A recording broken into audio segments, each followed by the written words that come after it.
just got cut off. Yes. No more golf. On the last, Wait, you were saying something about front to back? leave me alone, okay? Talking some golf stuff before we get on the podcast. Last episode with Adam, they were complaining that, or just making a joke that I always have Dunkin' Donut coffee. So I purposefully went to Panera Oh, Bread. tell them what you get. We've already said this in many podcast episodes, but it's free if you have an American Express card. Not anymore though, Chris. You can't get any. Oh, really? That was like a January to March promo. Oh. So you had to pay for that?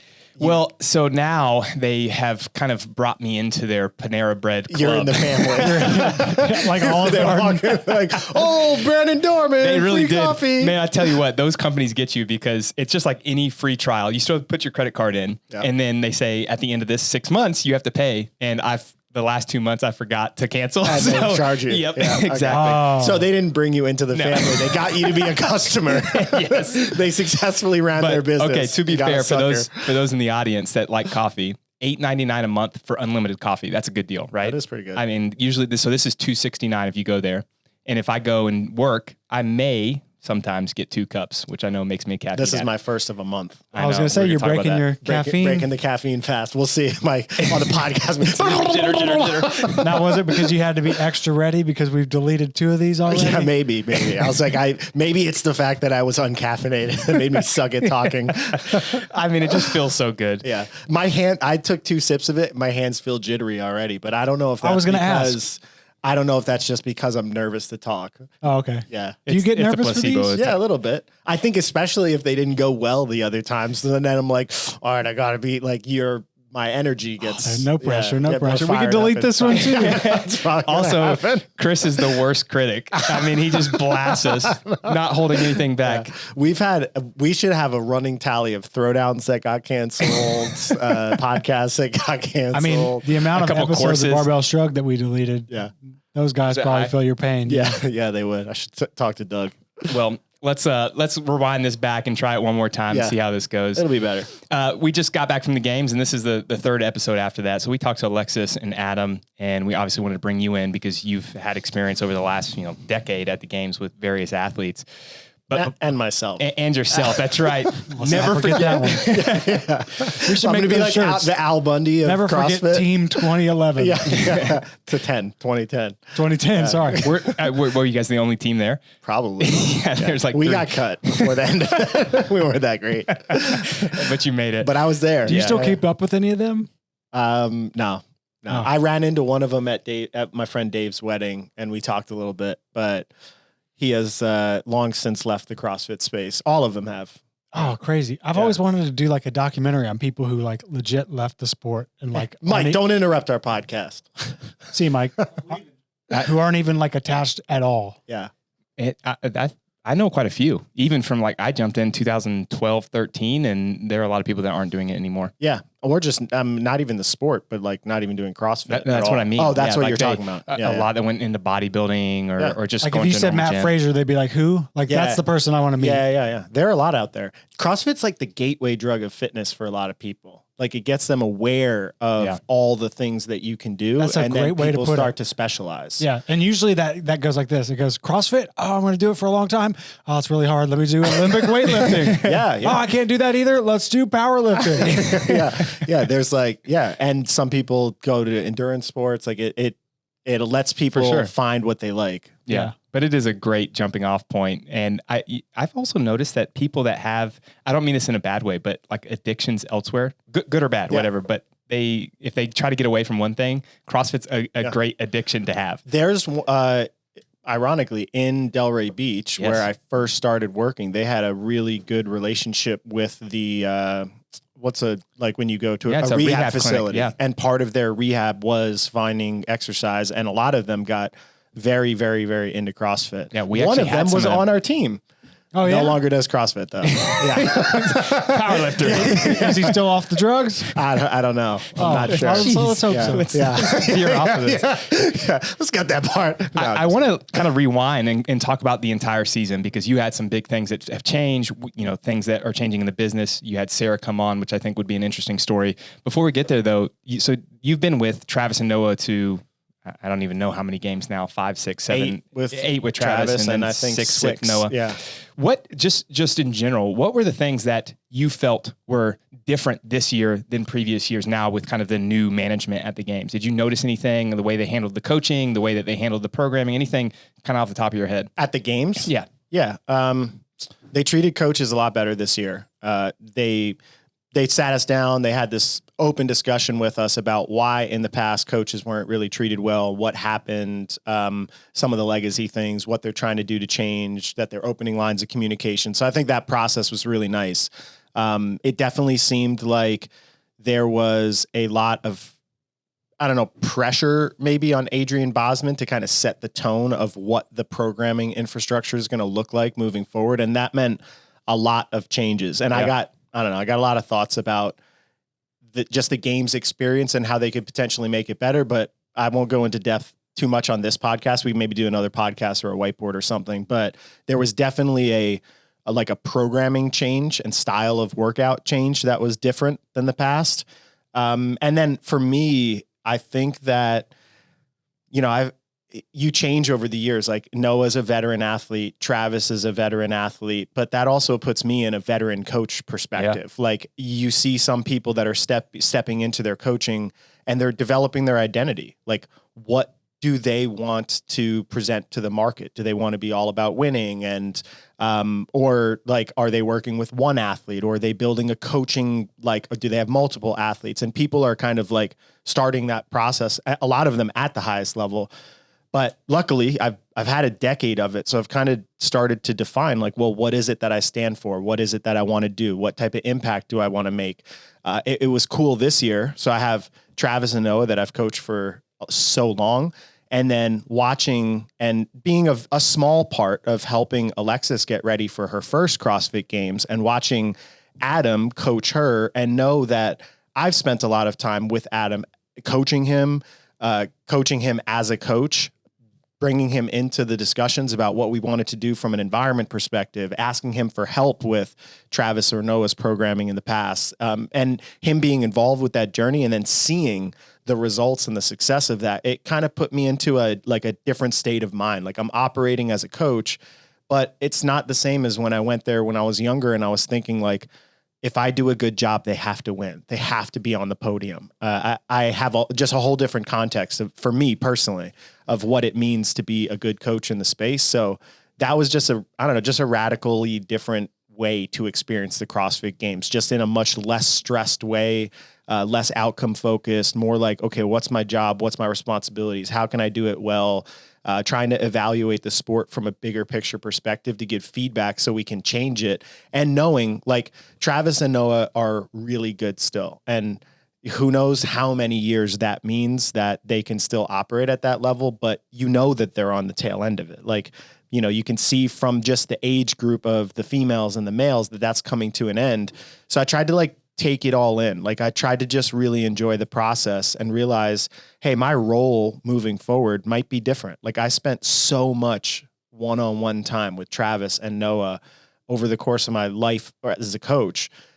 I might never do that again with young athletes, because now I got a whole team of coaches with different expertise, and I have to run Training Think Tank and build the environment. So it was nice, but very, very, very different. So how has that context changed? You said, when you were young as a coach, and I think this is kind of everyone, when you were a younger coach, every coach wants to prove by winning. Yeah. But the reality is there's only one winner every year. So it's very hard. And then your ego maybe gets beat up a little bit, and then you got to come back to the table and say, okay, what else can I deliver as a coach? Yeah. How has that changed over the course of the last decade with Travis, or the last 6-7 years with Noah, to what are the goals for you, and what is success when you go to the games with those athletes? Yeah. Well, I'm still competitive and I still want to win. So there's not it's not like you go there and it goes poorly and you're just like, oh, I'm okay with this. Or at least I haven't gotten to that state of peace yet inside my head. Not sure you ever will. Yeah. You are competitive. Yeah, I know. But I think part of it this year was realizing I have won a lot as a coach. I've put people on top of podium. This is a very ego-driven way to look at it. I was involved in helping people that have gotten to win the Open, win quarterfinals, win semifinals or regionals multiple times, podium at the CrossFit Games, multiple top 10 athletes of the CrossFit Games. And like, I went there almost being like, I've proved it. Like I've proved at every level that I could help masters, young athletes. And I feel like I went there almost thinking like, I don't have anything to prove anymore. I don't need to prove. And it wasn't to other people. It's not like I needed to get on a podcast and tell people like, I'm a good coach. It was to me, right? Like you have almost like little self-esteem issues. Like, oh, I couldn't do this as an athlete. I want to make an impact. I want to do this. The context of society is that like success is winning. So I was raised with that, and it came with me. And I realized like, it's not only putting out dominant champions that is winning. There's so many ways to win, and there's so many places to win. And the unicorn, the Matt Fraser, the Rich Froning, the Tia Toomey, they really only come around once in a generation. And if you're not involved with that Michael Jordan person, it doesn't mean that you can't have a super, super impactful legacy as a coach.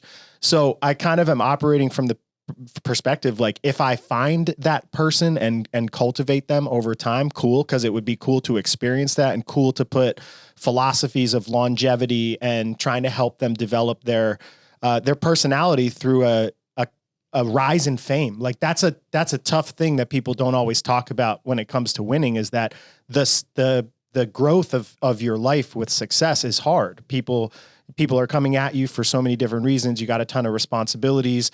Getting a lot of money really quickly and not knowing how to manage it or what to do with it brings in people that could potentially like not be in your best interest. So there's all these things that it would be cool to experience that. But if it never came, I just went to the games with like a peace of mind. So now it was like, okay, success for me is building an organization. It's building a place that could cultivate talent at every level and continues to cultivate coaching talent, continues to put people out there.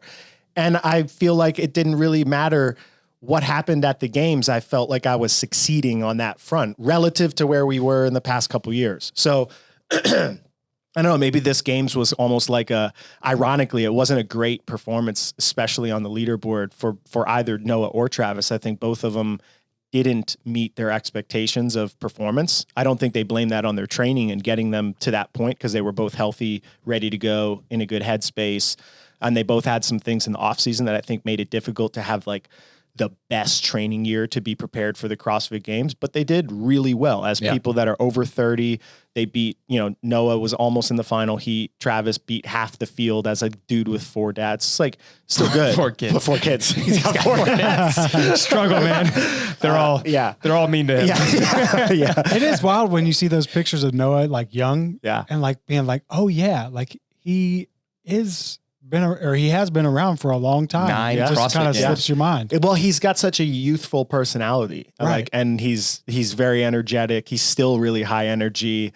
He's very connected to youth and pop culture. And I think it's just easy to oversee that. But anyways, this year, regardless of that, it just made me feel more confident. I was like, I went up to the games and I don't know if it's like, oh, I did a good job coaching them, or I just got really lucky to find two really good people that are really independent athletes. Like I felt like I almost didn't have a job with Travis or Noah. Like I've already done so much to help them think through the strategy of workouts, how to pace them, how to get warmed up for unknown things, how to deal with timetables changing, like literally everything that we possibly needed to prepare for in the CrossFit Games, we've been actively working on trying to get better at for 6 years with Noah and 10 years with Travis.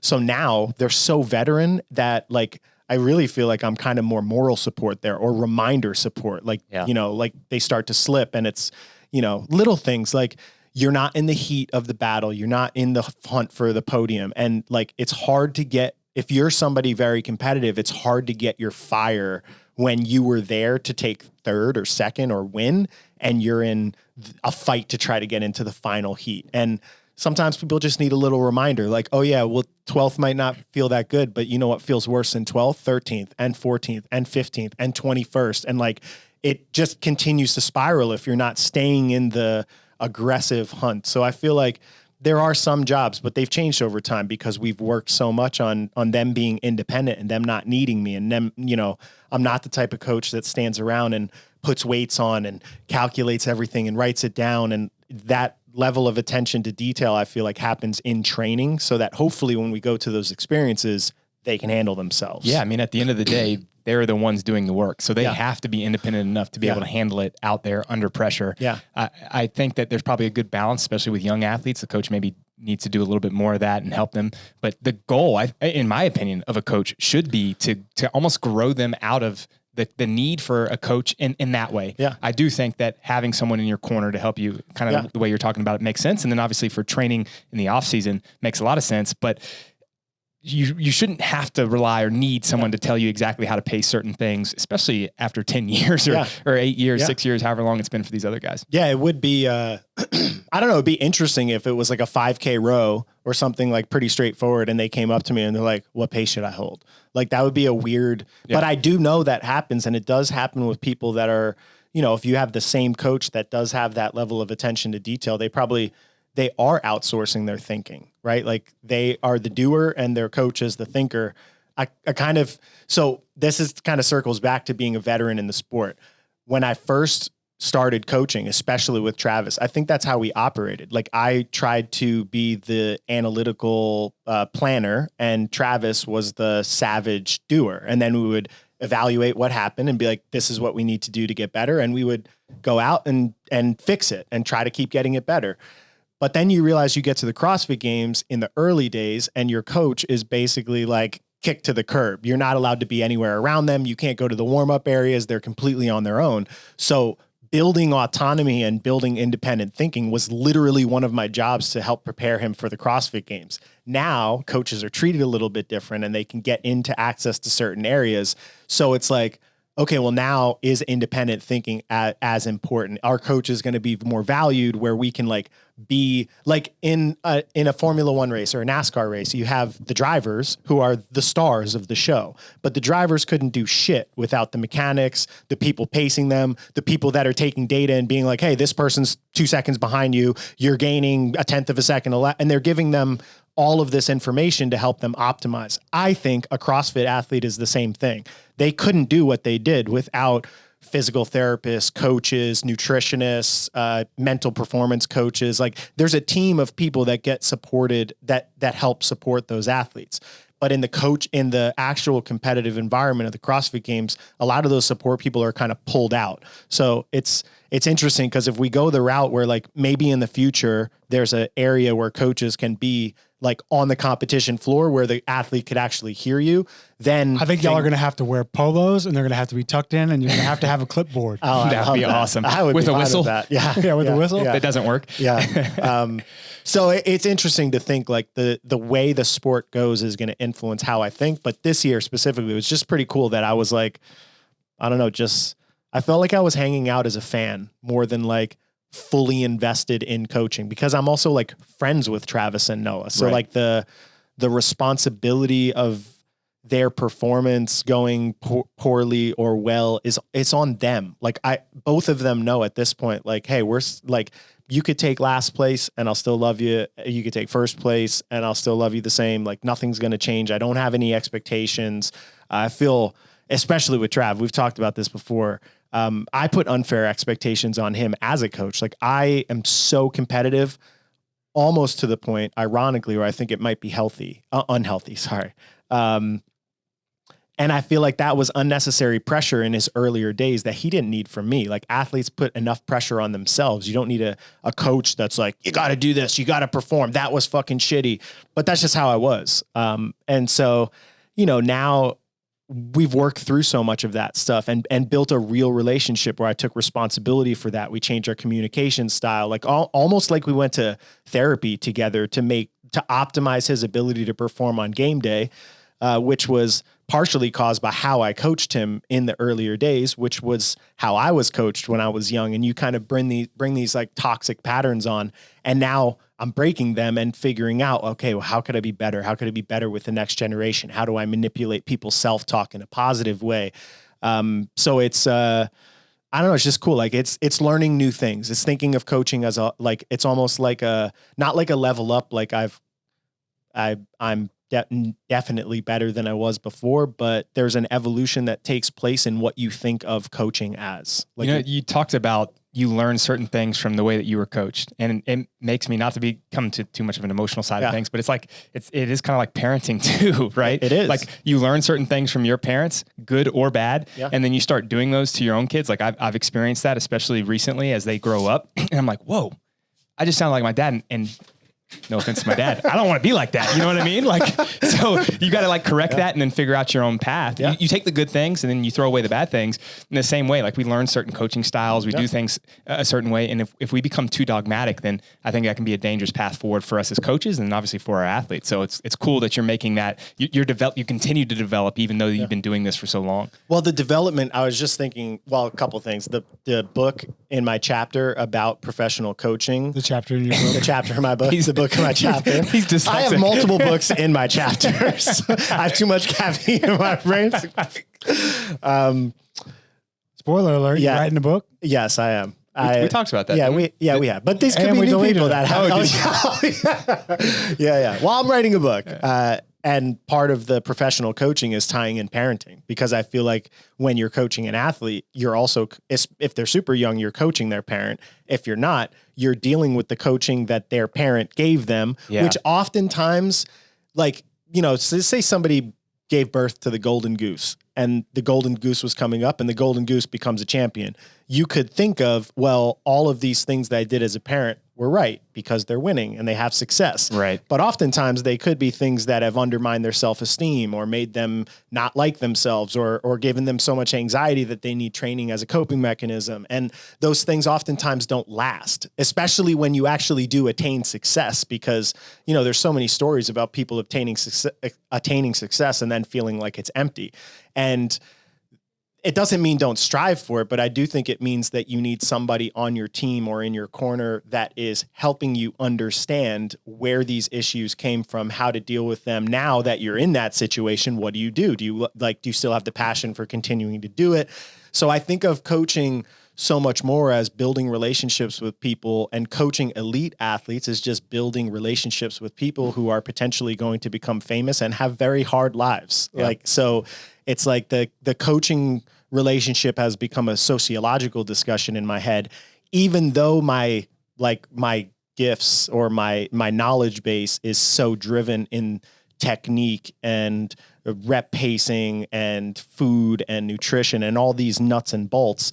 I'm starting to think of that stuff you can kind of outsource, but the human experience of being at that level, you can only get from experience and from your own personal development. Yeah. And my development curve is endless as a coach. It literally can happen until I die.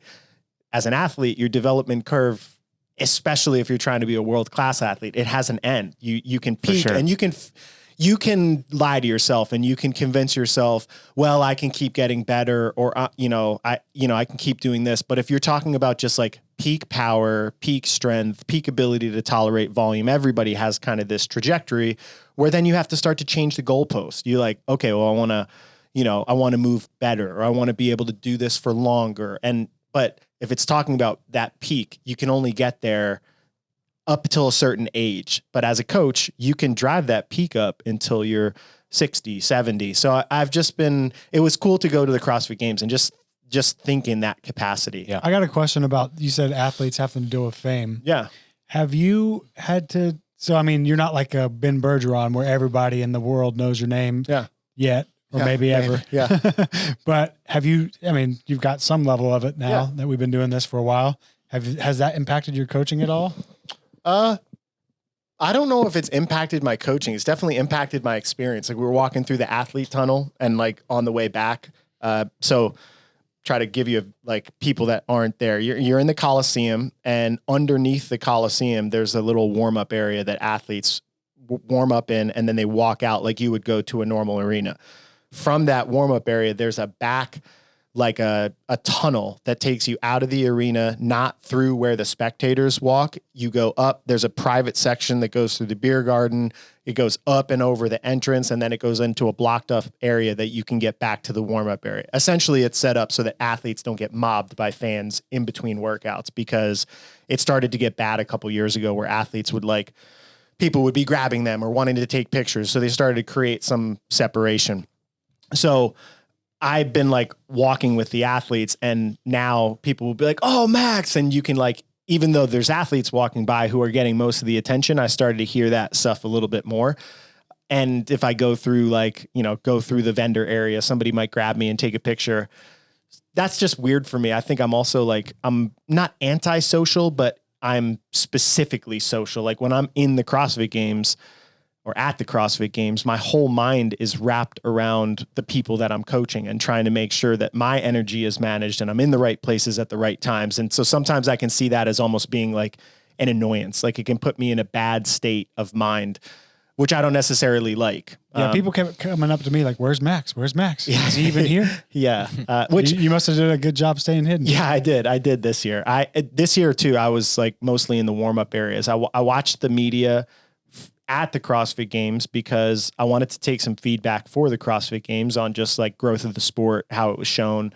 So I took notes watching the live stream, and I was also like, was coming off getting sick, and I had 2 like little back tweaks that were much worse than I want to admit, and was just exhausted by the time that I got there. And just doing those walks that I explained, like you could end up walking like 10 miles in a day as a coach. Yeah.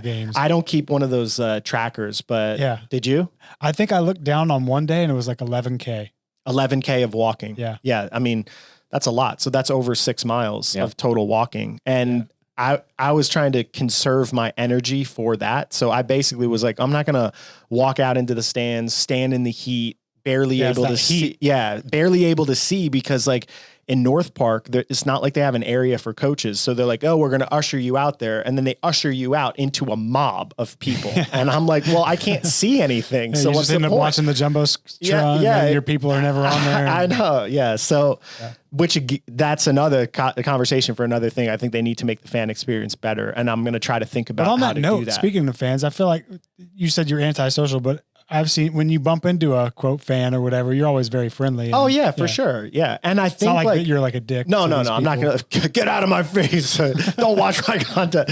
No. And I think it's specific to if I'm hosting a camp and I'm there specifically to be social with the people that are there, that's just a different experience than like, hey, my job in this time and space is to be a CrossFit Games coach, not to be a famous person or a sub-level famous person. You're protecting your priorities. Your priority there is to be a coach, so you have to move quickly and get to your athletes. That makes sense. So coaching process hasn't changed much, I don't think. Let's go ahead and rewind back. You talked about your coaching process changing during the games, but I'm sure it's also changed throughout the year, especially with Noah and Travis, because you've been with them for so long. But this past year, you also had experience with Sara. So let's kind of add her into the mix, and let's just kind of rewind. The CrossFit Games ends last year. They announced the new season. We know exactly what's going to happen. Okay, so we still have the Open. We have a quarterfinals, semifinals, games. So now you're thinking about the season kind of holistically. What do I need to do to get these athletes to semifinals and then go from semifinals to qualify for the games? Yeah. You start having those conversations of how are we going to plan our on-site environment starting in January, which is kind of when we usually start we want all our, high-level athletes on site. What were those conversations like with those 3 in particular? And then kind of how did you set up the season for them?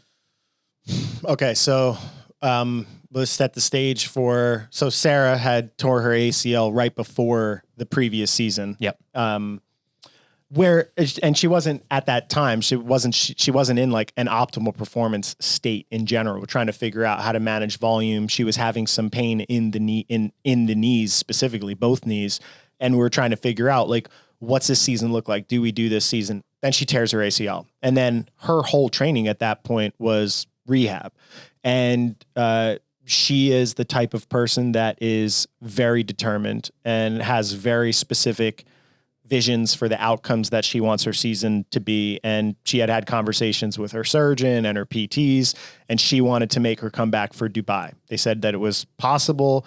That timeline is extremely accelerated to be doing pistols and rebounding box jumps and all of that type of stuff. Through that period, it was basically like, okay, well, my goal is basically to write the training that I can around whatever the rehab is and try to get her ready for that if it comes up.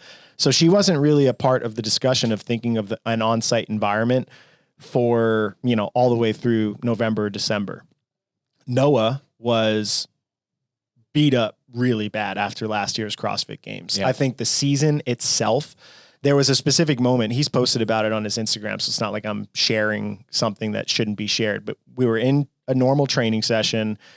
I think overhead squat came up in training, and he had already come up to me. Noah, as the competition gets close, starts to get like, wants to do more and wants to get more prepared. And like, it's a great attribute to have, but the aggression sometimes can get out of control, where I feel like my job is almost to like pull him back so he doesn't hurt himself or peak too early, like before the competition. So there was an overhead squat. He had already verbalized to me that he wasn't feeling super well, and, was feeling kind of run down symptoms and might be time for a taper. And there was heavy overhead squat in the workout, and it said build to a max or build to a tough single. And I remember telling him, hey, I think like, let's call it at 315, 325 today. That's probably like 90% of what you could hit. I think that's like a safe, heavy enough load that it gives you something, but it's not pushing, but beyond. Anyways, I'm back in here. He ends up trying to hit like 365 or something like that. And he separated his shoulder, did something to his shoulder, and went through we went through that season with that structural issue that he was dealing with. And then he moved up here.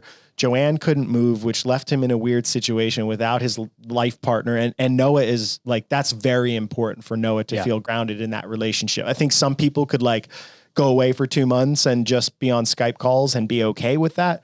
Noah's not one of those types of people. So he came up, he had gallbladder, kidney stones that he had to get surgery on. Then he had the shoulder, and then he had kind of just like the uncomfortableness of being away from home, the homesickness, I'd call it. And then he took 10th at the games, which was way below his expectations. So like Noah's primary thought, which is kind of like part of the year of the snake thing, part of like restoring health, he was one of them. He needed to get healthy. So he took a really long off season. Yeah. And so he was kind of in a state where I knew he's not coming back to TTT for his prep. He's going to stay down in Miami. We're going to need to kind of figure out, when does he come up here? Does he come up for semi camps? Does he come up for games camps? And we can't really do any planning for that until the season is laid out, which at the time it wasn't. But I kind of knew that would be Noah's role in the process. Travis, I know, is on site, but if you look even through his scores, like his open scores and quarterfinal scores were not great this year. And he was very untrained. He got sick, I think, multiple times. He was dealing with he was sick all the time. Yeah. I feel like he had the longest off season of all time. Yeah. Him and Noah both took huge off seasons and couldn't really train at a super high level. We basically were in like strength maintenance, structural balance, and like rehab work for both of them for almost the whole off season. And just real quick to clear up the picture a little bit, when Max is talking about all of Noah's injuries, that was a 2021 season. Yeah. That was right before the games. Yes. He had the shoulder and the kidney, and that was like within a couple of weeks of the games. Yes. And he still went there. And I mean, people were like, oh, what's going on with Noah? It's like, well, you have no idea what's going on. I still finished 10th, and that field's pretty amazing. I know he underperformed his expectations, but that's one thing. And then for Travis, he did have his fourth kid around that time. 2021. A lot of that played a role of, you go from already having 3 kids, which is crazy, to a 4th kid and dealing with a business. There are things that are going on there that cause the sickness and whatever else. I mean, there was a whole period of time where he said that he hasn't slept like through the night for a month, which I found crazy. If I don't sleep through the night for like a day, I'll fall asleep in the middle of the next day. We shows would how just come unresilient I am. Yeah, we would come in and complain about how long we slept. And I'm not training, right? Like I'm training for 30 minutes a day. So it's easy for me to not sleep and just go in there and ride the bike easy. Yeah. He's training for the CrossFit Games. And I'd be like, man, Levi woke up at 3 a.m. It's like, oh yeah, Thaxton woke me up at, 3:30 or whatever. And he's staying up with them. Yeah. So that's one of those things where it's not, I don't mean this as an excuse, but people just don't understand, unless you have kids and you're taking care of them, how much more challenging it is to train at a high level, to continue to perform at a high level, and only get 4 hours of sleep a night. Yeah, it's crazy. A little dangerous probably, but still impressive. Yeah. And whatever sickness he had was like lung and breathing stuff. So he had that in the off season. And then he also had like, think of overtraining as basically like you're doing a certain amount and your body can't recover from it. So when you're at the CrossFit Games level of training volume, it's very easy to get overtrained. Like basically recovery and ability to just tolerate everything that you're doing is basically one of the limiters. If you can't tolerate it, you end up doing less training volume, and then you end up probably being a little bit less good. And being me, basically. yeah, your volume just can't, like, you can't go 16 times hard in a weekend. You can maybe do well in a quarterfinals, but when you get to that level, there is a component of just being able to tolerate enough. Sure. And Travis has done a lot for many, many, many years. So I think he had a little bit of internal stuff too that needed to be worked on with, nutrition, maximizing sleep. So we went crazy low volume with Trav to get him healthy enough for the season, which again was like, there was all these things as Travis, Noah, Sara, they were all like health focused. Like, okay, optimal performance now is going to be viewed as the lens of get them healthy enough to step on the floor and do their best. Was that more taxing for you as a coach? Like switching gears to, you think, normally you got, the regular stuff you're doing, but now you're kind of switching gears for all three of the different people that you're mainly focused on? It's hard because of, I think, competitiveness, right? Like I've been in the position where Noah was, firing on all cylinders in training, and Travis is firing on all cylinders in training, and there's nothing going on, no aches and pains. And you can just focus on like your progressions and what you want to work on and all the skill work. And it's cool to be in that state because there's no friction. You're just like, all right, you got the fucking throttle down and you're in your top gear and you're redlined and you're moving forward, and it's excitement getting ready for the season. This is almost like, all right, you're going to fucking war, but you got like a laceration on your left arm that you can't work well, and you're trying to heal it well enough. So, it's just like a more strategic and technical way of thinking, and also realizing that there's a lot of emotion in that. I think I realize now that's what I can process it now in the past, but Sara was doing a huge emotional and like basically trying to redefine herself as an athlete. And you're basically along for that emotional ride. And anytime something goes wrong, you're having a call. And that was happening with Travis and Noah as well. I think a little bit. Noah kind of got into his routine and got himself back to a state of health pretty quick. But then it's like different problems. It's like, well, now that you've gotten your health back, how much of that are you willing to push again to do it again? Now that you're a little bit more financially stable and you got nothing to prove. And so I don't know, it's different, which I think was kind of cool. I started coaching some teen athletes and younger people, and thinking about myself more in the environment. It's kind of cool to be in that contrast of like, okay, well, you're coming up and you have like no experience, and there's more shaping that can happen and more guidance that can happen. And then there's the like, okay, well, now you're trying to maximize the final years and write the narrative of the end of your career. So it was hard emotionally in a different way. I think a little bit less excitement and a little bit more caution and worry. Like, okay, I got to get I know that we got to do more, but when do we do more? When do we push it? When do I start? When do I stop? Like at some stage, let's say your knee is hurting and you got to get ready for semifinals. Like at some stage, you got to squat. You got to run. You got to do burpees. You got to do box jumps. You got to do these things that could potentially inflame it and make it worse. Because if you don't do them, then you show up to the competition having done none of them and getting crushed. So there's like this point too that you almost got to become callous to the pain. Like, oh, you're hurting. Well, tough shit. If you want to do this, you got to deal with it.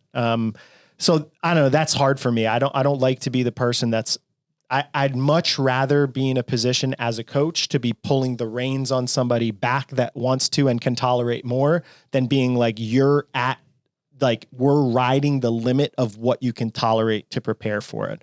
So when did you have those conversations? It's not that we had specific conversations like this, that you sit down. It's just that you have those conversations all the time. Like Sara moved out here, and I got a lot of athletes, a lot going on, a lot to plan. And she's got a big project and she needs a lot of attention for that. Not like in a bad way, but like if something's going on with the knee, the training. So we had a communication structure where she's coming over for dinner once a week.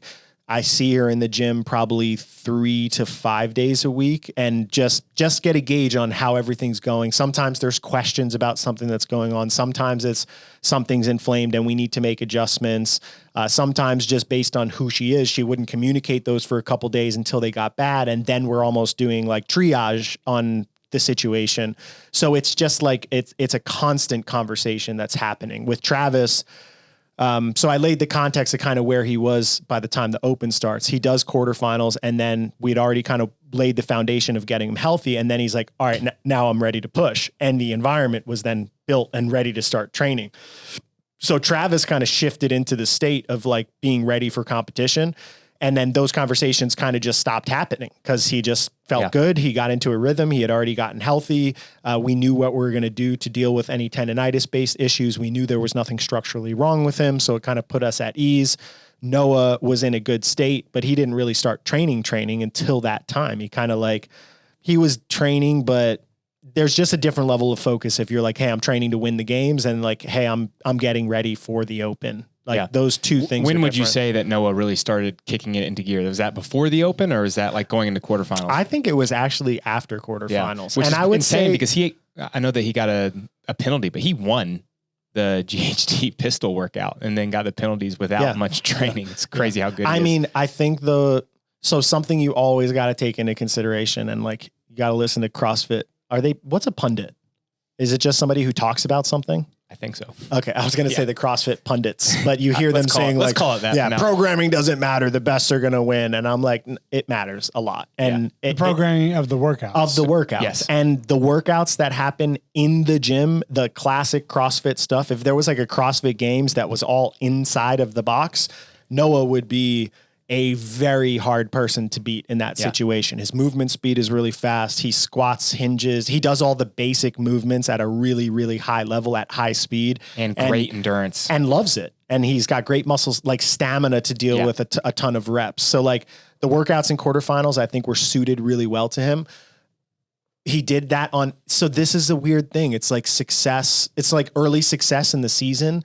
You'd think that'd be good at confidence boosting, but it could have potentially been a bad thing in hindsight because Noah wasn't really training with high level of focus and wasn't trying to be at that point. Yeah. And then he goes out, and I don't remember if he didn't get that penalty, would he have won quarterfinals? I'm not sure if he would have won. He definitely would have won that workout. And he would have been way ahead, way closer. Cause I think he finished like 7th or something worldwide with the penalty.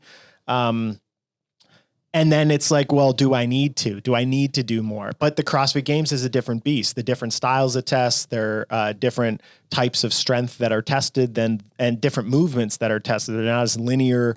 They could potentially, him being short could be great for thrusters and burpees, but it could potentially be bad for 12-foot wall balls, for example. So I think it was just that, he did well early, and then he went. And then it was like, okay, well, now let's get ready for semifinals, but I don't want to kill myself early in the season. So we were specifically on a low training volume program all the way through after semifinals. And then he said, let's get ready for the games, which is not really that much time. He did do some endurance work in the off season to build a base, which I think was really helpful. We continued to do structural strength work, which I think was helpful. He was very strong this year. He did well in the endurance events. I think it was really more so just the off season kind of set him into not the state to be somebody that's going to be a threat for the podium, but it doesn't mean that he can't be a threat for the podium. Or part of that conversation though was because of the experiences of last year. You know, that those few weeks leading up to games where he was trying to peak, you get injured, you separate your shoulder. It was hard for him to like stabilize a bar overhead going into the games. The feeling run down after the kidney stones, like all of that played a role into thinking, okay, I've done this now. This will be my 9th year. How do I handle the volume to make sure that I'm ready for the games, but I don't get into the same position that I was in 2021? Yeah. And it was very health centric. And again, like athletes set the tone. Like coaches are not somebody that's setting the goal or making it more likely for the goal. Like ultimately the athlete has the responsibility to determine what they want out of the experience and how much they're willing to sacrifice to make that experience come out. And then we step in and we just support and kind of guide on that journey, or at least that's how I think of the process. So this circles all the way back to, I think your original question was asking about how I was thinking about the environment. I was more so thinking of the environment this year as how do I set up the entire group of people for success? And that didn't really start to get formed until after Wodapalooza, because I went to Wodapalooza with Sara, which Dubai was a good experience. It was an insane timetable. She hit a clean and jerk that was almost near her all-time PR after her ACL surgery. She performed really well on some workouts. There were some things that we exposed, but it was such a good experience where we started to build trust that we sat down afterwards. And my goal at that point was, or my plan at that point was to, okay, now let's get ready for the Open and try to convince her to figure out, well, what's the schedule of when you're going to be at TTT so we could leverage an environment. I knew Alexis was coming back. And then there was rumors at that point, I think, that Allison was coming on site and there was going to be some other athletes training. So I started thinking about at that point, how do we set everybody up for success? How do I give individual attention? But then how do I also, like, why would we have all of these people in the same place and not be doing workouts together that were like thoughtfully designed to get them peaked for game day? So we went to Wodapalooza because Sara thought that the experience was so good. Her body was feeling healthy. Her knee felt good. She was thinking about moving and staying and living in Miami. So she wanted to test it out. And she was thinking that she was going to come up to TTT. And we went to that event and it ended up being really bad. It just was a bad experience that she ended up having to withdraw from. And then we sat down after that and we kind of had like a more heart-to-heart real conversation to be like, hey, you're trying to do something really, really challenging. This sport is super challenging. You're less than a year out of ACL surgery. We have multiple PT consultants in the process. We have multiple mental coaches in the process. Like, this is a big, big, big project. I think if I'm going to be involved in that project, you need to be at TTT to get connected with daily PT, a good training environment so you're not training by yourself, other coaches around. So if we need to make adjustments to your training, we can make them. There was a time where I was getting up because she was living in Dubai. I was getting up at 5 o'clock in the morning every morning to talk to her at the end of her training day to see how her body was holding up, to make adjustments for the next training day, which, like, that's not really a sustainable process for me to then build an on-site environment and do all the other things that I do on a day-to-day basis.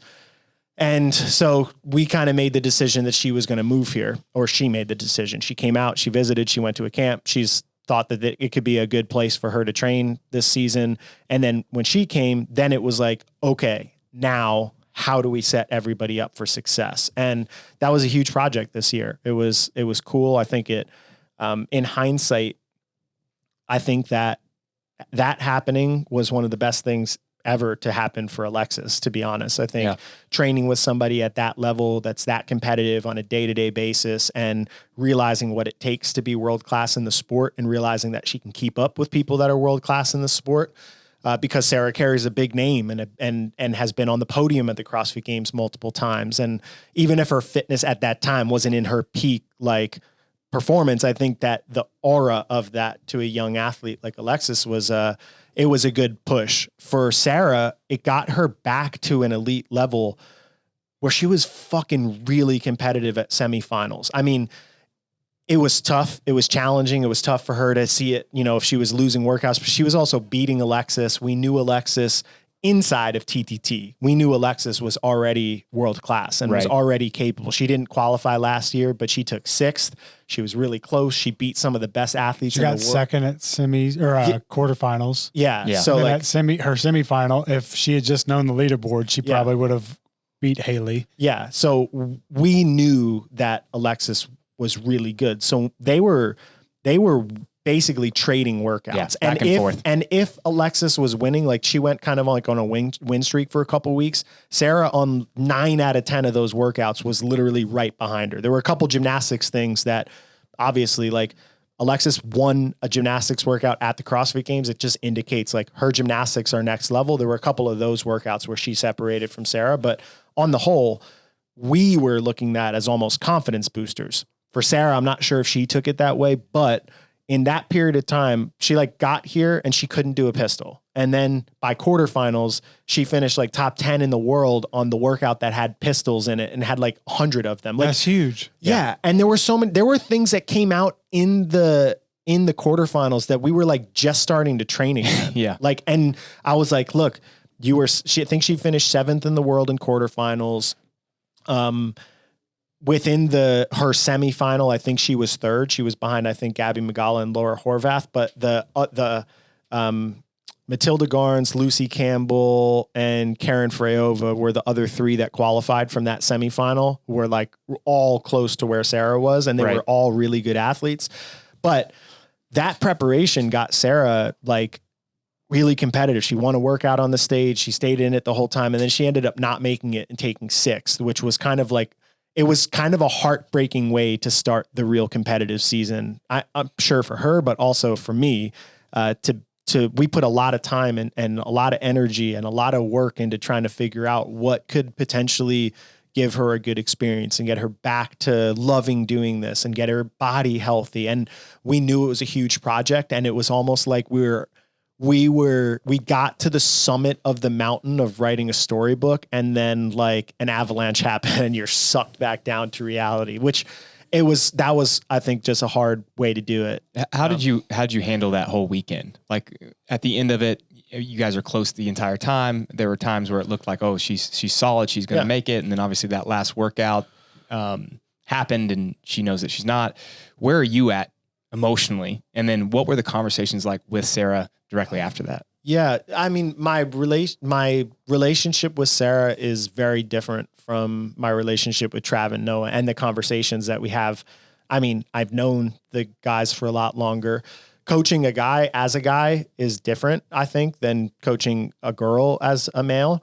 And also my communication style, and there's a language barrier. So like Sara, not that Sara, forget that with Sara. Yeah, Sara, not that Sara doesn't speak English. She speaks English and she's super intelligent. Yeah. But her native language is something different, and that changes the way people think and their cultural values and all of this type of stuff. So it's an interesting process to get into that. And I think the way Sara processes is just longer and slower, and she gets a lot of people's opinions. Like, I think my influence within Travis's and Noah's psyche is higher from the start than Sara. Sara would have her guard up with me. She would listen to what I say, and I think we built a good relationship.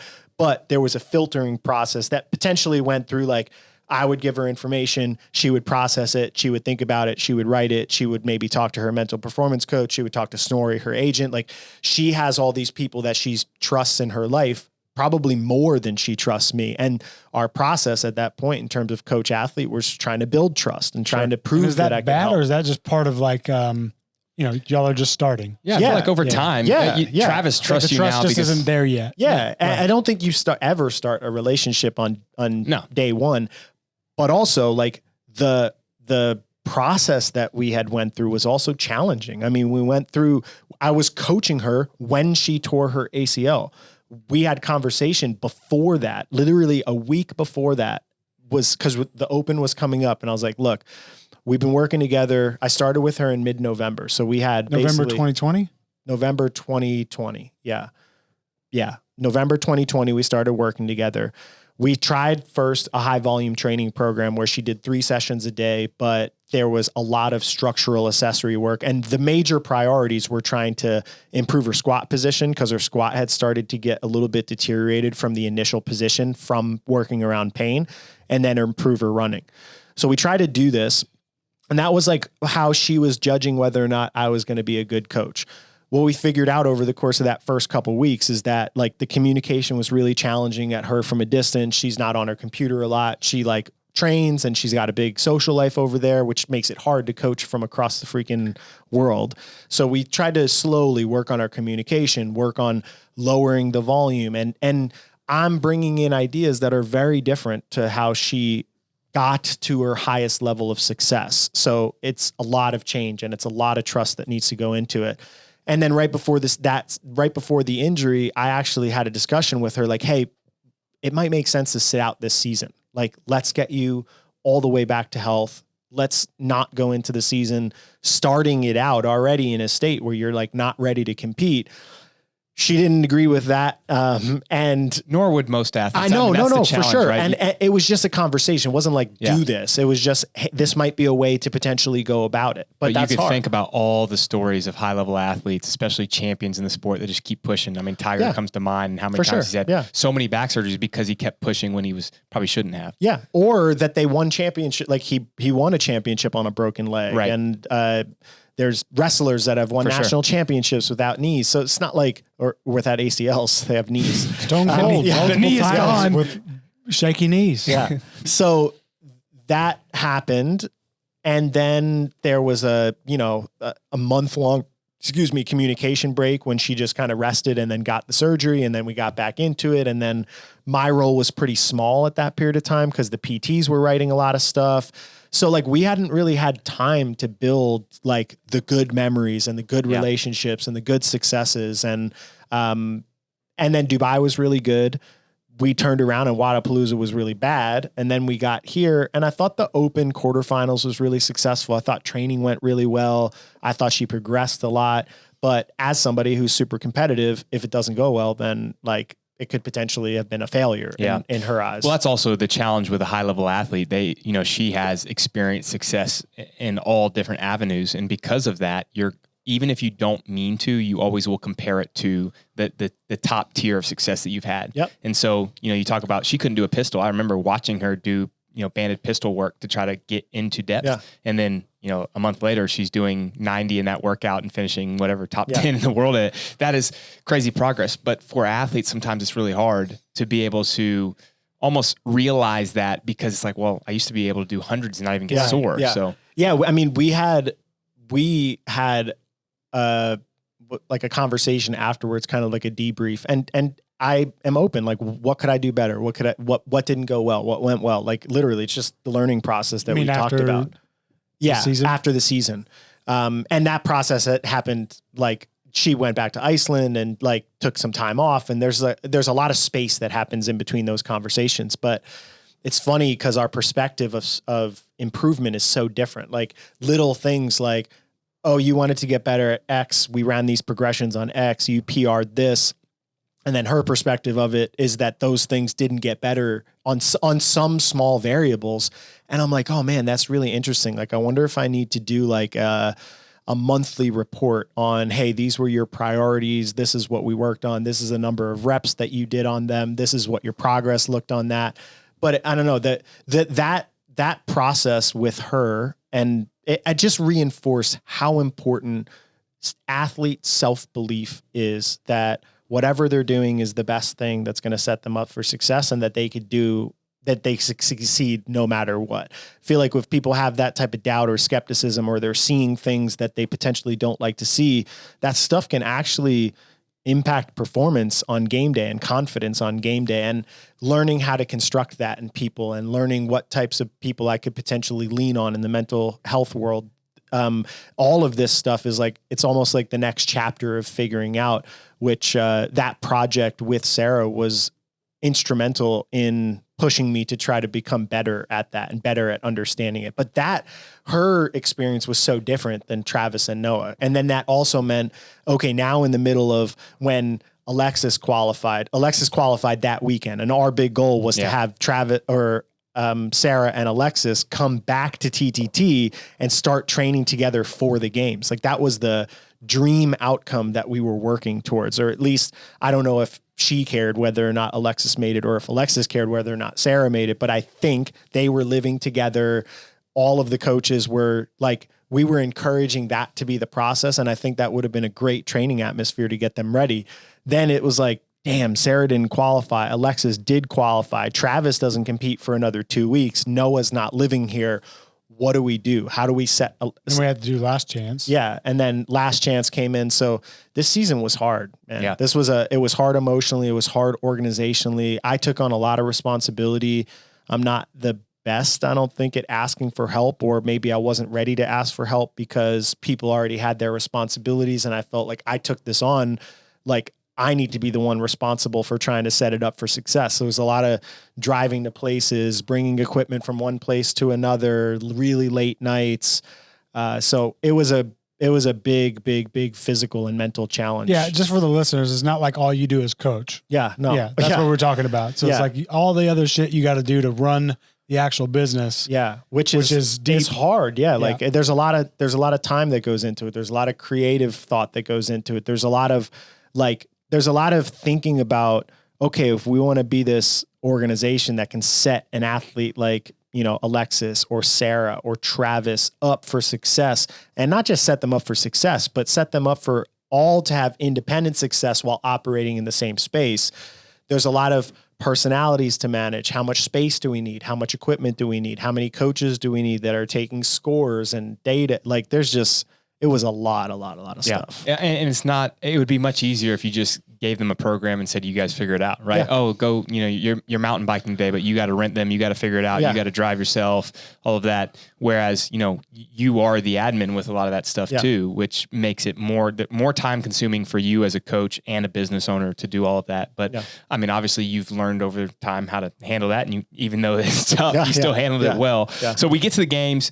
Obviously, there's some disappointment there because of the situation with Sara, but you still have Noah and Travis going, get through semifinals. Both of them make it. Travis, probably his best performance of the season so far at Granite Games. He goes there and absolutely crushes it. Maybe one bad workout, and now it's like, okay, where do we go from here? What do we need to work on between semifinals and the games? What were those conversations like with both Noah and Travis? Yeah. So, Travis told me after quarterfinals that he wanted to win the games. In the beginning of that conversation to Travis, asked him if he had considered potentially this being his last season, maybe thinking about going team.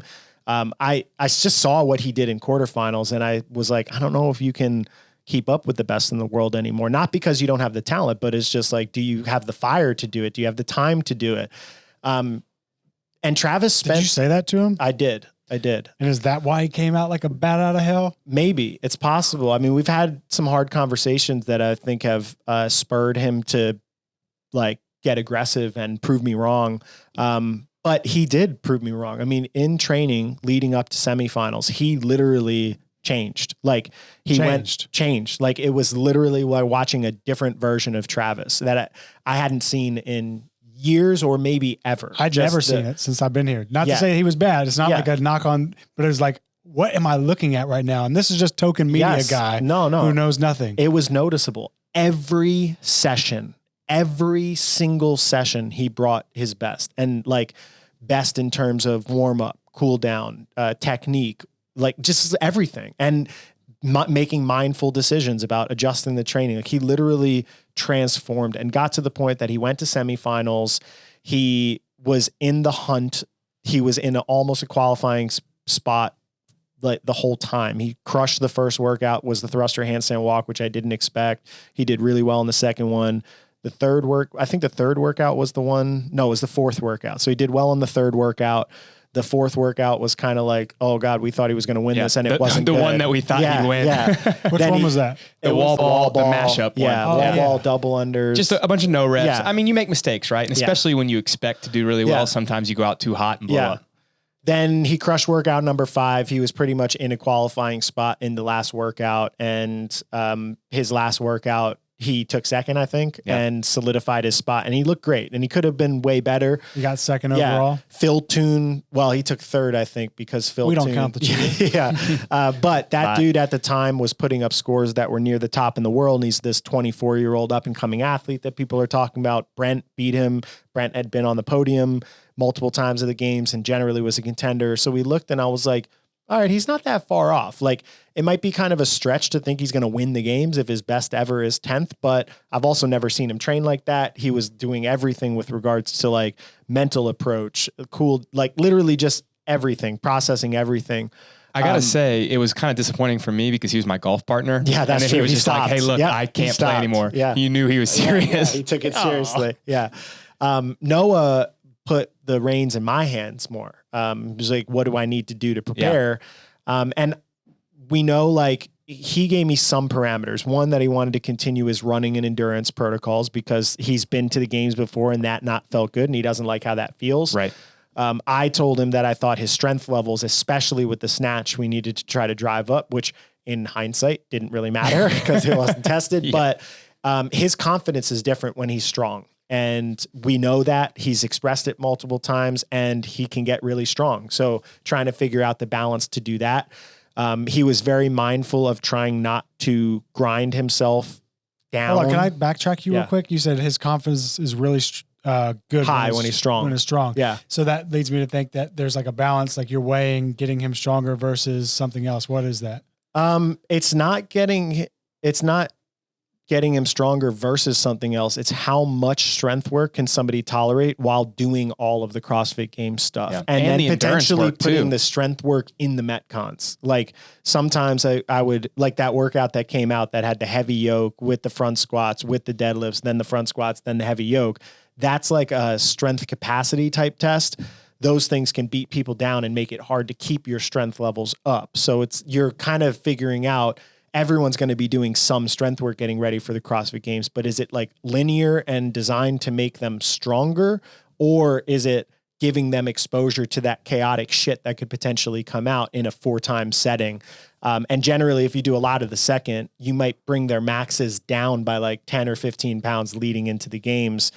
And then sometimes they can hit their PRs on game day, but that's, I think, adrenaline and crowd. Yeah, their general training state at that point is a little weaker. So with Noah, it was more figuring out, okay, well, how do we get him as strong as we possibly can and have him going in feeling healthy, because that was his objective. And we did it. Like he hit a 280 snatch that he hadn't hit in over 2 years in training. And generally it was 275 or 280. He had only hit leading into the last games, I think 255, because his shoulder was so messed up and we had not gotten anywhere close to that. So driving that number up, hitting his, he went on a squat progression. We maintained his deadlift. I think he pulled 505 for 3 singles in training, or maybe just a single, which is 20 or 30 pounds off of his lifetime PR that he's hit at the games. We did strongman training, and generally we kept him a little healthier. He wanted to taper like 2.5 weeks out from the games. Came up, did the games camp that Chris put all the videos out up, and then he wanted to start his taper, which I thought was a really early taper. But again, the athlete is setting the tone for what they want. And his primary goal was going into the CrossFit Games feeling as healthy as possible, because last year was such a disappointment to go in there and feel like he couldn't fight because his body wouldn't let him fight. So I think we got into the games with both of them just being like, I felt so confident in the preparation. I was like, we couldn't have done based on the parameters that they put, because they put like a box there that says, this is kind of what I want to do. We really could not have had a better preparation. Travis was firing on all cylinders, like the stuff that he was extra doing, cylinders. He had like NOS boosters in training. All of his strength metrics were up. All of his endurance metrics were up. He was PRing running stuff, and he didn't run this entire off season, which I found amazing. He did no endurance work pretty much. It was just basically like lower volume strength and CrossFit. So whatever maintenance you get from CrossFit based stuff, he kept. And he was good to go leading into the game. So I felt like by the time I got there, that I could look them both in the eye and be like, hey, I did everything I could to set you up with an environment to compete against higher level people, give you the training that you wanted, operate within those parameters to give you exposure to everything that I possibly could have given you exposure to. And they felt good about it. So I feel like from the self-belief perspective that we did everything, they both were there. So I went in feeling like just excited. Like I was like, I want to see what happens with them. Alexis, I was really excited about. I told Adam before the games, and I was very mindful of not trying to put expectations on her. Because my relationship with her is not that tight. I mean, I see her, I've helped train. I like her a lot, but I'm really just getting to know her from her kind of rise this season. Last year she came here and she was like very quiet, and she took 6th, and that surprised the shit out of me. Like I didn't know that she was 6th at semifinals. So I wasn't paying that much attention. And then after that, I was like, oh, this girl is legit and she's young. And so this year leading in, I was like, if Alexis took 3rd at the CrossFit Games, I wouldn't be surprised. But if Alexis took 20th at the CrossFit Games, I wouldn't be surprised also, because first experience, you never know. Yeah, you just never know what that type of stress and pressure is going to do. And I was excited, and she fucking stepped up, man. Like it was tough for her. There were definitely some things that I don't know what she said and Adam said in her podcast, but there were definitely some things that she potentially got exposed with that just didn't get trained that much, because from my very small conversations the skew, like from my conversation with Adam, was that she wanted to be healthy going in because she's had some back injuries in the past. She had a knee surgery that she had. So there was like, okay, well, let's get her there healthy. And in Alexis's mind, it was like, I failed to qualify last year. I want to qualify. So then it's like, okay, well, you accomplished the goal. And it was like, now what? And she basically set expectations for the games like 2 months out. Whereas like, just as an example, Mal O'Brien was training to be successful at the CrossFit Games, probably the second the CrossFit Games ended last year. Yeah. And that matters. Yeah, they mentioned that. Oh, they did? Yeah, okay. We talked about this year. It's a whole new, so we're not going to do quarters or semis. We're prepping. I mean, we'll get there. Yeah, you have to go through but we're going to prep for the games most of the season. Yeah. So that was, it was cool to watch how fucking good and successful she was given the off-season structure. It's kind of like the same as like, how could my expectations that Noah was going to crush the games be there if Noah basically didn't train for the games except for 2 months this whole year? It's not really realistic to think you're going to be one of the best in the world if that's kind of what you're doing.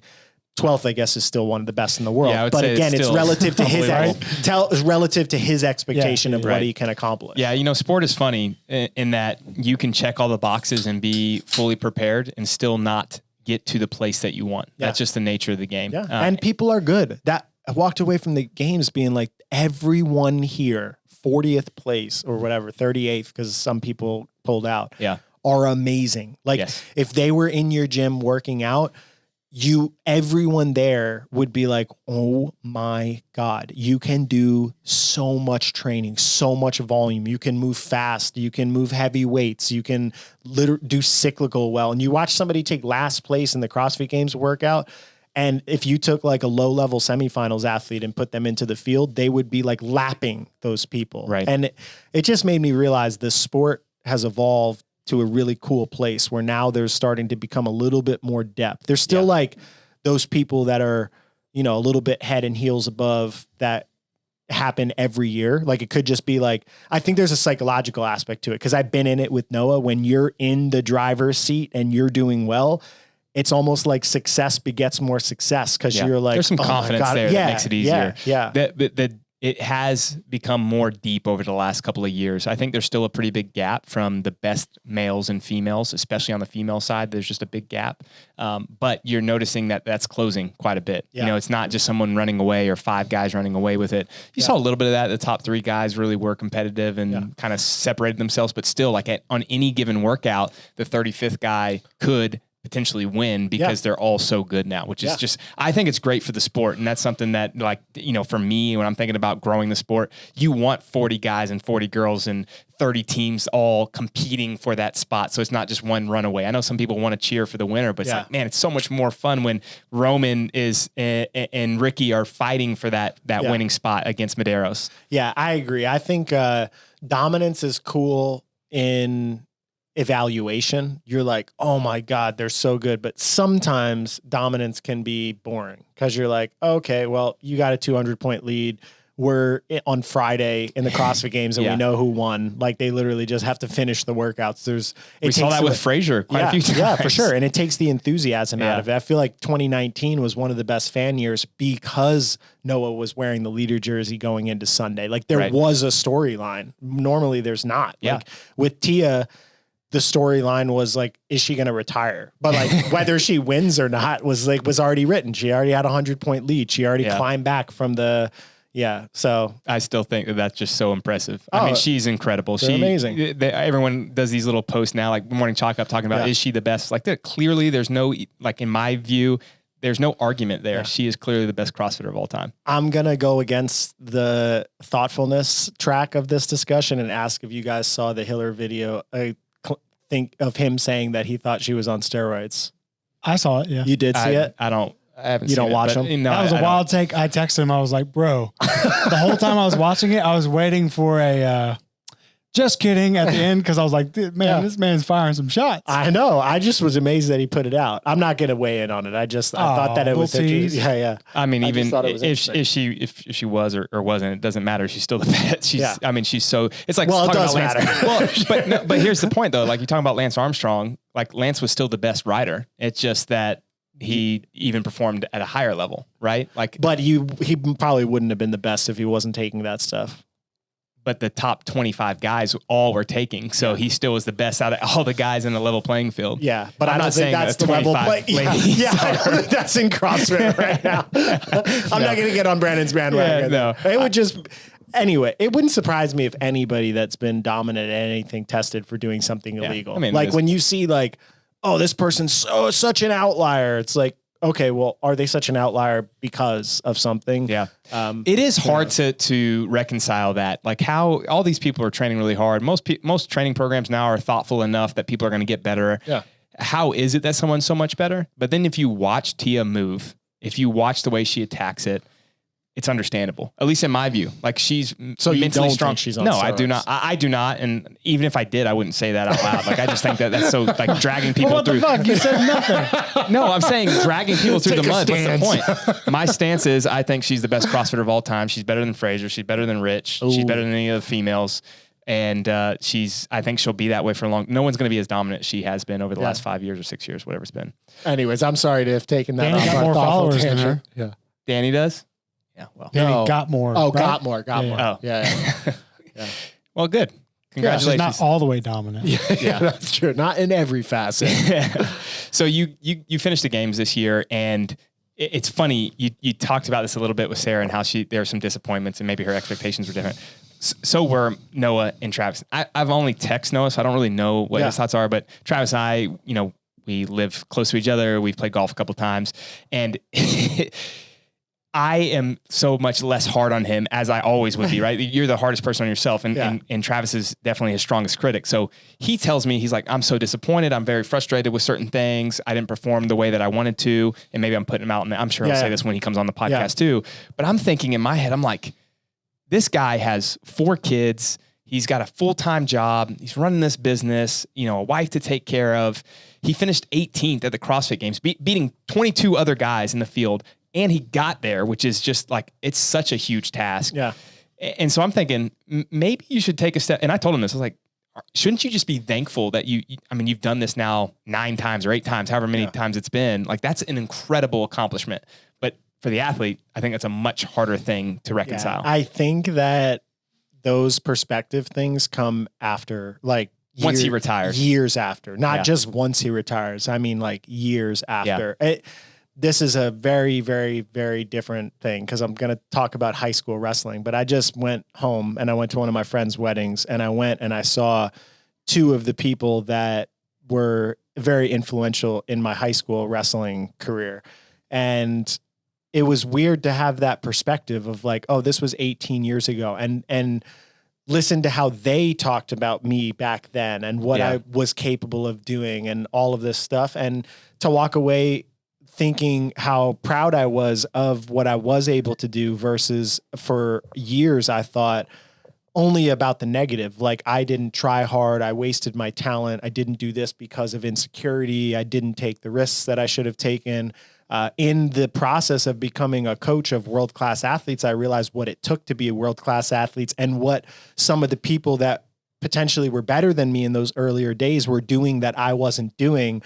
And I beat myself up over it for years. And it took me a long time to uncondition that. I don't think I really realized that I unconditioned it until I went back and kind of reflected upon it with a different perspective. And I'm sure Trav, Noah, whomever didn't accomplish whatever they set out to do in their early athletic days will eventually reflect and have that perspective to do it. Right now, so long as he wants to be the best in the world, he's probably in the headspace that he needs to be to put the pressure on himself to do what's required. Because if he used those excuses, that's what they are. I agree. Right? It's You're like, right. You're right. Because people are like, oh, I want to be a world-class athlete, but I can't do it with kids. Well, Travis isn't that kind of guy. He doesn't think about it that way. And he's was gonna like, make another one. Yeah, he's going to figure it out. Yeah.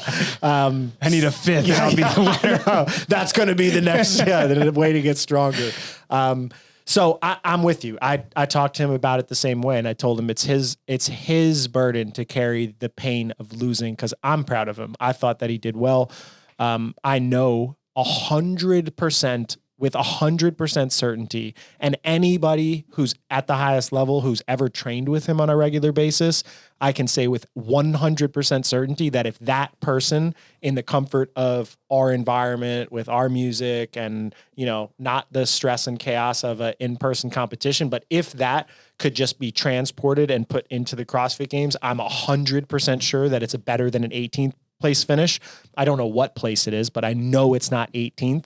And some things happened to him on game day, like he got multiple quad cramps and ripped his hands. Let's not even dude, the ripped hands. I climbed a rope the other day and I have 2 cuts on my hands. Yeah. And it's put me out. Like his whole palm, right? Yeah. And he hadn't had a hand rip in 2 years. Like the fact that happened, I was like, what the fuck? Look, I get that it's something that you have to deal with. It's part of the territory, but now every time you do anything, you're thinking about it rather than just on it. Yeah. He's not saying that. I'm saying that. Again, these are excuses that we'll make for him as coaches. But again, he can't if he wants to be one of the best in the world. Like there's been videos of Frazier having, I think it was like on the Murph one or whatever, with ripped hands winning the game. So like, I think how they do that, I don't get it. Yeah, it's crazy. I'm so soft. Tough.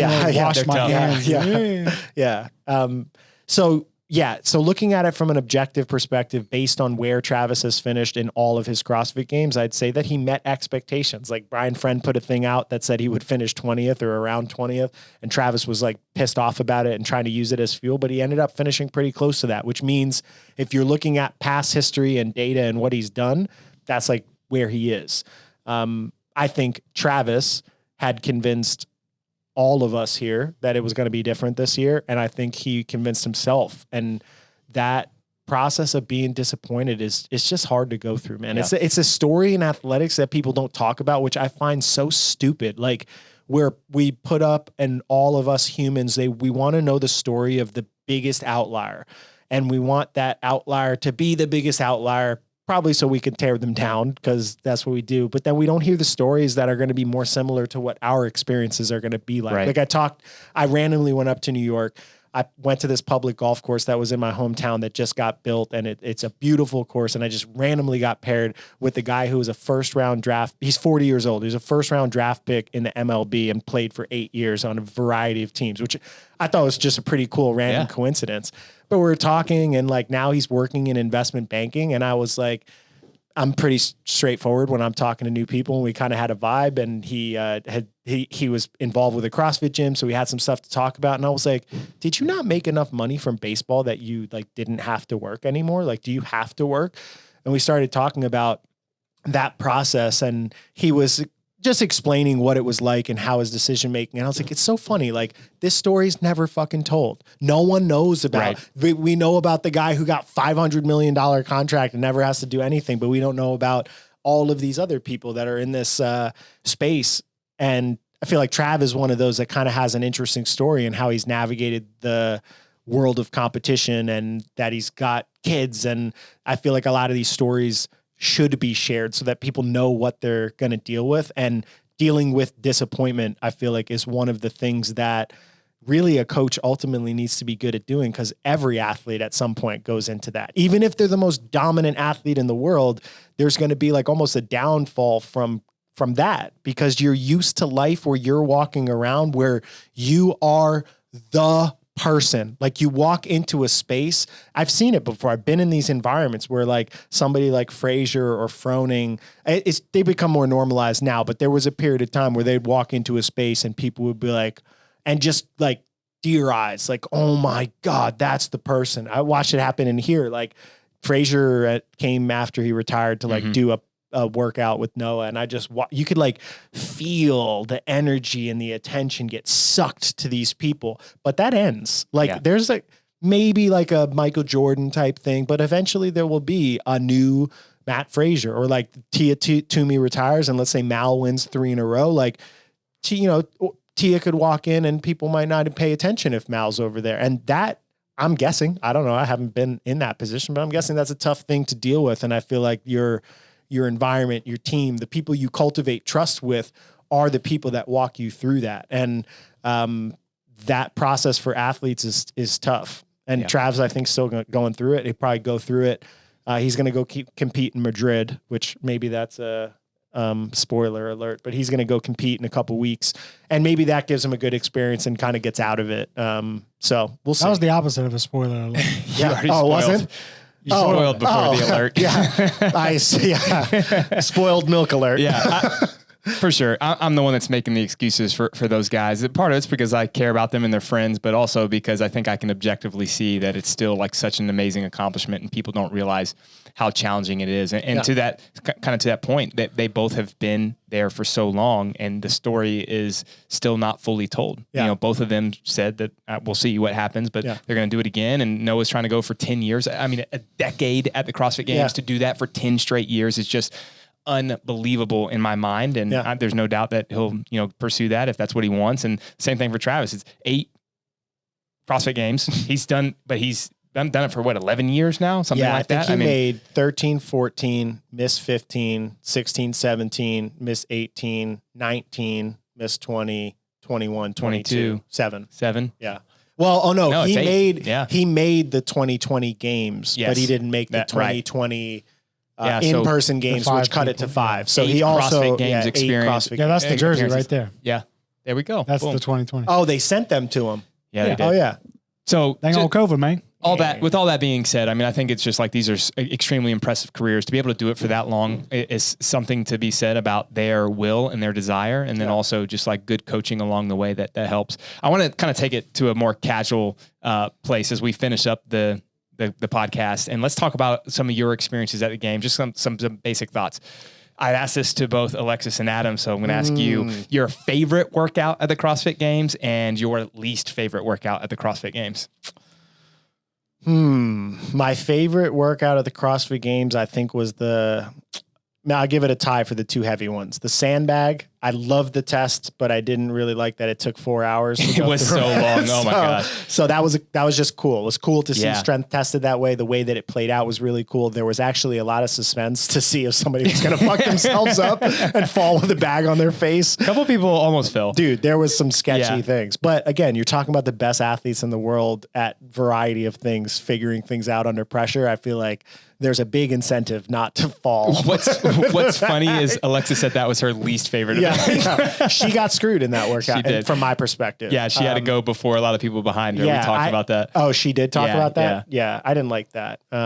Again, part of my constructive criticism, that will definitely be one of the things I do agree, though, that was a cool new strength test. Yeah. I love the idea of bringing the sandbags in. I agree with you, though, and we also touched on this. It just was so long for the viewer. It would be really cool maybe to speed that up, but that process was neat. Yeah. And I don't know how they would do that. Like maybe they had all those lanes. They didn't need to go down. Yeah. Why not make it 10 lanes? Yeah. I thought about that too. Like I try to think about not just giving criticism of it and thinking about, okay, well, what's the solution? Could you have had like a speed ladder of the lighter weights that filtered people to less platforms? That would also be fun to watch. What they did, the tie break was actually kind of cool. Yeah. It just was too fast. Yeah. So maybe if it's like 6 bags and they had to run through almost like a squat clean ladder. Pick it up, drop it, move to the next one. I just think there could have potentially been ways that you got more people funneled. And also, I don't know who they have demoing. Part of this problem, I think, is you got to have the best or people that are really close to the best demo it. And I would think in a more fresh state. Like I know I've talked to a couple people and I know Travis has done the demo team. Your demo team experience is like you're getting pulled from one place to another place. You're doing a full workout. Then you're going and doing something and you're demoing a team thing. But if you want to know like, well, what's the weight that these people are going to be kind of near under pressure? In the beginning, it seemed like those beginning bags were going to matter. But then at some point, like the 260, 70, 80, 90 for the guys, like I think 1 or 2 people got out. So I was so impressed with how strong they were. You went through 5 bags that were basically, but it's just like anything. Like you watch a good stand-up special. It's like, if it goes too long, it's like, I was laughing a lot, but you just got to refine it a little bit. All right. So that was a tie. And then the yoke, squat clean, deadlift, squat clean, setup. Yoke. And I thought it played out as like, one of the things that I don't like is we're in a racing sport and you don't know the status of the race. Right. And a lot of workouts, like the more crazy you could get, sometimes like it's shitty to watch. And if you're doing intervals, like the run shoulder to overhead work, you didn't really know where people were from a rep perspective on the shoulder to overhead. And you had zero idea where they were on the shuttle because you're like, oh, okay, Travis took second on that. One person beat him by like 10 strides. And then there were people behind it, but then they beat him on the 800. Like, and you have no idea where the times are, how far they are behind. And that is sometimes tough to watch. With that workout, you were like, you just knew, right? Like you just knew exactly where people were. I wonder, maybe this is some people that are still listening at an hour and 29 minutes in. Does anybody know a tech company that could write or build out something that would allow us to follow at an easier pace? Yeah. I mean, they have the things on some of the live streams, they kind of have the rep counts, but they move so fast. Well, that's what I'm saying. Like there's got to be something else there that they could put on the athlete or something that would make it a little bit better, especially with, like you talked about the run event, that was kind of chaos and they didn't have the rep count there. So. I also feel if you did that and somehow like there was a 2-minute rest, let's say the athletes could look up to the Jumbotron and have all of the reps up there. So they knew where people were. And they knew they're 2 seconds behind. They gotta send this run. It would actually incentivize the athletes, I think, to be able to more strategically push themselves and take risks in the sport. The ski erg workout in the pool was like, in theory, I think it's cool to be swimming and skiing. I think implementation of that workout, there's things I'll comment on about it at another time that I didn't really like, but the ski erg monitor, it wasn't really that great to watch. And it had all 40 athletes on it. So I was standing on the other side of the pool and I was looking up at it, trying to figure out where they were. And you can't really see where they are, what calories they are. If somebody pulled ahead, it meant there were like 3 people in frame as the little ski erg thing was moving. And then everybody else had been off the frame. So you couldn't really tell where they were. So I'm like, implementation of making these great viewer experiences, I think need to be first and foremost in the discussion moving forward. Was that your least? You see that? No. You see that with other sports that they continue to try to almost reframe the viewer experience to make it better and better. I mean, you see that in the NFL now with different cameras they have, and they have the flyover camera during plays. MLB's doing that where they have the shot tracer with balls that have home runs. Hockey got rid of the thing that helped. Which one's back that? in the 90s, at least I remember they had they'd highlight the puck. Oh yeah. So when you watched, you'd be like, oh, that's where it is. And now I turn it on. I'm like, the only reason I don't watch hockey, I love the sport.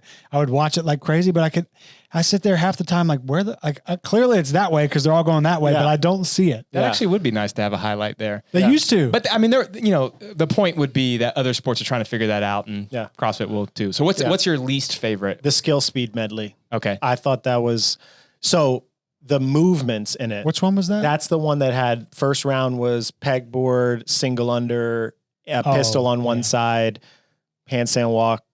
Then the same thing with legless pegboard, double under, pistol, and pirouette handstand walk. Yeah. And then the same thing with cross or the cross double under. Yeah. Was it legless pegboard in the last one too? I can't remember. It was double legless back to back, I think. Okay. So it was legless pegboard, and back to back. Okay. So then double under, and then the L sit to get up to the handstand walk over the thing, right? Yeah. I just think the implementation, I love the movements. I think the idea of changing the standard is okay. I think the implementation of a legless pegboard climb is good, and that's a tough movement. I love the idea that they put handstand walking in with a pirouette with a new skill like that. They had kind of done it at Lowlands where they made them turn around unbroken. So it's not like a unseen thing. I love the idea of starting a handstand walk from an L-sit type position. But I just think the implementation of the workout sucked, to be honest. I think the fact that they didn't tell athletes farther ahead of time that they would potentially be doing a movement that required a different rope, because athletes in CrossFit do double unders. It's been in every single open. It's been at the CrossFit Games multiple times. It's been at semifinals. It's been like in so many different places. Their ropes are optimized for double unders, the correct height, the correct all of that stuff. Then they told them in the middle of the day and didn't give them any equipment. So like we were in there trying to figure out. So you're saying for that other thing, it's a different rope length? Yeah, generally speaking, if you're doing tricks, you're using a trick rope. You either have a rope that has a longer handle that gives you more space to get it away from you. So when you do this, the actual rope is like another 6 inches out on both sides. So it gives you more width to be able to do it. It's also weight. It wasn't just a skill acquisition thing. It was like we don't have the right equipment for the job. Yeah, it's just fucking crazy. They should some have people given had ropes. that. Yeah, I can't believe that they didn't give ropes or give enough of a heads up. Like they told us in the middle of the day, we had no wire cutters. We're freaking trying to cut Noah's rope with a freaking screwdriver. Like it was fraying open. They were trying to get it. And I was like, look, you need to make this longer to do tricks, but this isn't the right rope. Like people wouldn't do tricks with either a coated wire. Like some people can probably figure that out, but generally speaking, like if you go online and you just type in like your favorite or find an influencer that does jump rope stuff, oftentimes when you see them swinging on both sides and crossing under and doing all this crazy stuff, they're using a beaded rope because it's heavier. So the revolution speed is a little bit slower and you can feel it, and the handles are longer. So you're coming out with a new movement that you want to highlight, but then you're not giving the appropriate equipment and you're not giving a heads up. And the sequencing of things is such that, like, let's say somebody was great at cross unders and great at advanced gymnastic skills where they could do an L-sit to a handstand, no problem, and can crush that. They don't even get to do it because they got cut because they couldn't do single unders. So like there was ways that workout was set up that I was just like, bleh. Even though I think it's cool that we're evolving the testing and adding to the movements. And I just think it looks bad if you have a live stream of like, hey, these are the best athletes in the world. Watch them look like idiots. Yeah. I think they've done that multiple times, and it's almost like a cool thing within the community that maybe our community potentially likes watching people fail. The community does. But I feel like if you're trying to make a cool sport, like I don't think an NBA game would be cool if Steph Curry was missing all the time, or LeBron James went up to dunk and he couldn't get to the rim. Like it's cool because we're showcasing. That would be hilarious. Yeah, because we're watching people do shit that they're fucking great at. Let them be great. I agree. We've talked about this off camera, but going back to that Steph Curry example, it'd be like, basically saying you have to tie one hand behind your back and only throw it behind your back to make a shot. Yeah. And it's like, maybe people that just love the NBA are like, oh, look at this idiot. But like everyone else, the normal viewer would not enjoy that. Yeah. The better story to be told, in my opinion, would be, we told the athletes this 4 weeks ahead of time. None of them have ever done this movement before. Look how fast they adapt. They're the best athletes in the world. They're the fittest athletes in the world, and they adapt at the fastest rate in the world. Yeah. Here's this, just like to give solution-oriented thinking. And a solution to that workout, Sunday, we had to be there for individual athlete check-in. Hey, all athletes need to be there at 12 o'clock. 12 o'clock, you show up. Hey, here are the ropes that you potentially need for one of the workouts that's going to come out in the CrossFit Games. One of these movements is going to be the cross under, double under. Here's the standards. Here's where it needs to cross. Here's what it needs to look like. Here are the exact ropes that are going to be on the floor. You're going to get to be able to practice right now for an hour, but while you're here practicing, we're going to film you. And then after that, you can practice on your own. You can do whatever you want. It's going to be in the CrossFit Games. Now you have all the footage of what they look like when they first did it. You can tell the story of them having started. You can highlight the people that figured it out versus that haven't figured it out. You can make it a cool story on how fast athletes can figure skills out. Yes. You could potentially be like, hey, we're going to take 5 regular people from the stands and we're going to give them the same ropes and we're going to give them an hour and show what they look like, and then show you what they look like 4 days later to see if an average person can figure this skill out. And then it's like, now you have an athlete showcase, you have showcasing because CrossFit Games athletes, the thing that they do that's world-class, like people say in CrossFit, these are the best athletes in the world. They can do everything. And like, there's some truth to that. But also, if I watch Matt Frazier do a fucking high jump next to an Olympic high jumper, he's going to look like a dope. Like he's going to look like he has no ups. He's going to look like he has horrible movements, and he's not going to be able to arch as high. His vertical jump is probably going to be 3 feet lower, and he's not going to look like the best athlete in the world. But the thing that they're great at is that they can do everything given enough time. And generally the amount of time that it takes to get to a pretty proficient level is pretty low. It's like a kinesthetic genius in learning new skills. If you need to highlight that, you can't just fucking give them 0 time, 0 warm up, and not clear standards to do that. Then you end up having a fucking thing that you're watching where you're just like, oh, this looks like me coaching a class of people trying to figure out something new.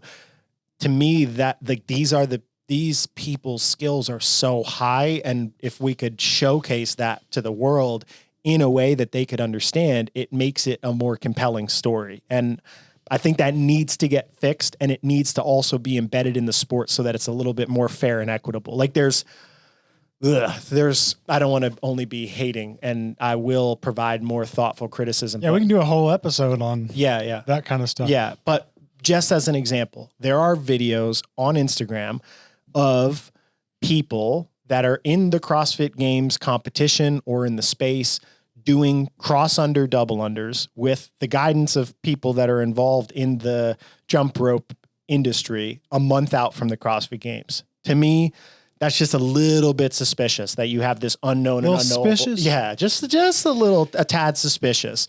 Some people had figured out that sandbag technique, like it looked like they had practiced it for more than just one session. Like they were able to lift up really heavy ass sandbags, which they're hard to get access to. Like I was in the back and we have 250s and we have 300s here. And people were like, whoa, you have 300-pound sandbags? Almost every training camp doesn't have them.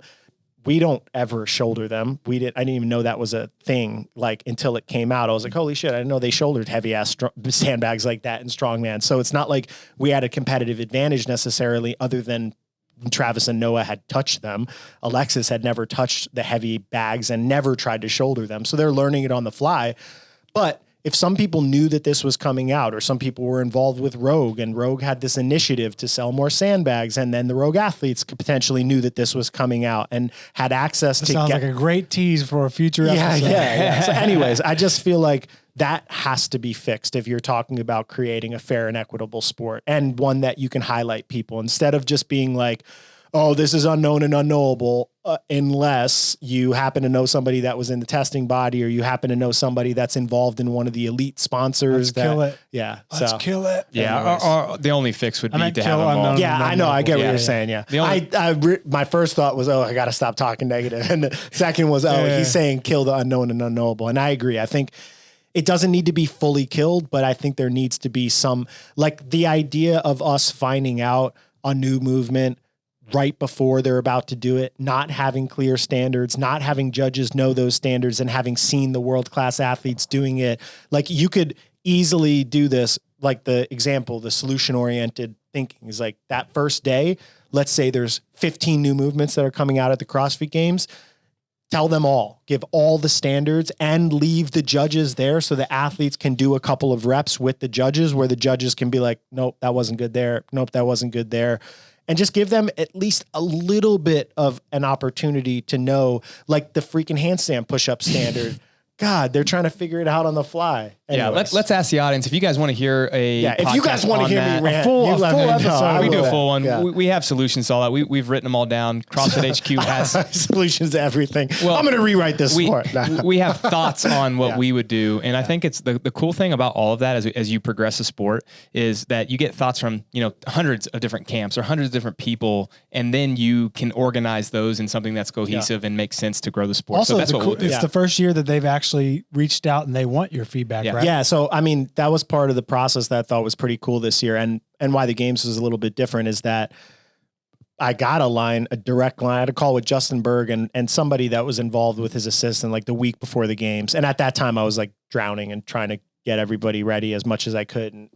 And they said, hey, we want your feedback on the whole season, the whole sport. We want to give you a direct line of access. We're giving it to a number of coaches. We're going to get feedback, and then we're going to try to present it moving forward to see what your guys' thoughts are, to make sure that as we evolve the sport over the next 5 years, we're getting feedback from people that are potentially influential. So I took notes as I was doing it and thinking about that. And just, that was a different way of going into it, because it almost put my mind in constructive criticism mode as I was watching it. So I think I have more criticisms this year than previous years, because part of it before was like, I know what I'm getting into. I know I'm going into this environment that is not going to give a shit. I'm not going to have a place to be able to speak or to say anything about it.